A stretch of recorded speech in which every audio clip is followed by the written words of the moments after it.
मोदी सरकार ने संसद में वन नेशन वन इलेक्शन को पेश किया है। इस बिल के जरिए चुनाव प्रक्रिया को आसान बनाने की कोशिश की जा रही है। अगर यह बिल कानून बनता है तो आने वाले समय में देश भर में लोकसभा और विधानसभा चुनाव एक साथ हो जाएंगे। हालांकि मोदी सरकार ने इस विधेयक को जेपीसी के पास भी भेजा है, लेकिन देश में एक साथ चुनाव कराने पर कितना खर्च आएगा, अभी कितना खर्च आता है, पैसा कहां खर्च होता है, इसके अलावा वन नेशन वन इलेक्शन लागू हुआ तो सरकार के कितने पैसे बचेंगे, इसका पूरा लेखा जोखा बताने की कोशिश करेंगे आज की इस डिटेल रिपोर्ट में।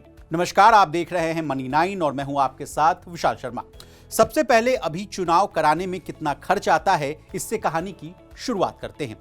जब भारत में 1951-52 में हुए पहले आम चुनाव हुए थे तो लोकसभा और विधानसभा दोनों के चुनाव जो हैं साथ ही हुए थे। इस पर कुल मिलाकर 10.5 करोड़ रुपए का खर्च आया था।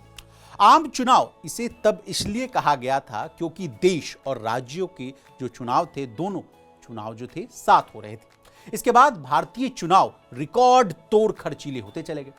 2024 की बात की जाए तो भारत में 2024 के लोकसभा चुनाव अब तक के सबसे महंगे चुनाव थे, जिसमें 1 लाख करोड़ रुपए खर्च हुआ था। साल 2019 में भी चुनाव पर 55,000 करोड़ से लेकर 60,000 करोड़ रुपए खर्च हुआ था। अब ये तो बात हुई लोकसभा चुनाव की। अब थोड़ा नजर डाल लेते हैं विधानसभा चुनाव के खर्चों पर। देखिए, देश में जब विधानसभा चुनाव होते हैं तो उन पर मोटे तौर पर कितना खर्च आता है, इसका मुकम्मल डाटा जो है उपलब्ध नहीं है। लेकिन यूपी यानी उत्तर प्रदेश में जब 2022 में विधानसभा चुनाव हुए तो उस पर 6,000 करोड़ रुपए खर्च हुए थे। सबसे छोटे राज्य अगर गोवा की बात की जाए तो गोवा में साल 2022 में विधानसभा चुनाव हुए थे तो सभी सियासी दलों और निर्दलियों ने कुल मिलाकर वहां करीब 100 करोड़ रुपए फूंक दिया था।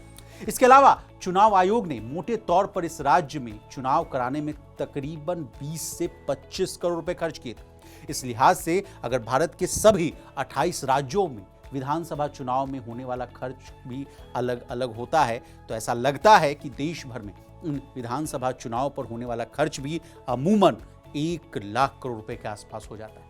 अब अगला सवाल आपके मन में यह आता होगा कि वन नेशन वन इलेक्शन आने से सरकार के कितने हजार करोड़ रुपए बचेंगे। तो बता दें, केंद्र सरकार का दावा है कि लोकसभा और राज्य विधानसभाओं के लिए एक साथ चुनाव कराने से खर्च में काफी बचत हो सकती है। इस बचत को लेकर 2-3 अलग अलग अनुमान। अब एक एक करके इन अनुमानों को आसान भाषा में आपको समझाने की कोशिश करते हैं। देखिए, भारत के लॉ कमीशन ने अनुमान लगाया है कि एक राष्ट्र एक चुनाव से अलग अलग चुनावों पर होने वाले खर्च में 4,500 करोड़ रुपए तक की बचत हो सकती है। नीति आयोग की एक रिपोर्ट में अनुमान लगाया गया कि चुनावों की फ्रीक्वेंसी कम करने से 7,500 करोड़ रुपए से लेकर 12,000 करोड़ रुपए तक की बचत हो सकती है। अब अगला सवाल आपके मन में यह आ रहा होगा कि वन नेशन वन इलेक्शन लाया गया तो इसको लाने में कितना खर्च होगा। तो बता दें, चुनाव आयोग यानी इलेक्शन कमीशन ने 2029 तक एक साथ चुनाव कराने का अनुमानित खर्च जो है 7,951 करोड़ रुपए बताया। इसी ने पूर्व राष्ट्रपति रामनाथ कोविंद की अध्यक्षता वाली समिति को अपनी रिपोर्ट में कहा कि इसके लिए बहुत सी तैयारियां भी करनी होगी और वो बहुत जरूरी होगी। जैसे देखिए, वोटर लिस्ट को अपडेट करना होगा, वोटिंग मशीनें खरीदना होगा और सुरक्षा बलों का इंतजाम करना होगा। ये सब कुछ बातें बताई थी जो बहुत जरूरी। अब जाते जाते वन नेशन वन इलेक्शन के फायदे क्या क्या हैं, ये भी जानिए। एक देश एक चुनाव का सबसे बड़ा फायदा यह है कि चुनाव का खर्च घट जाएगा।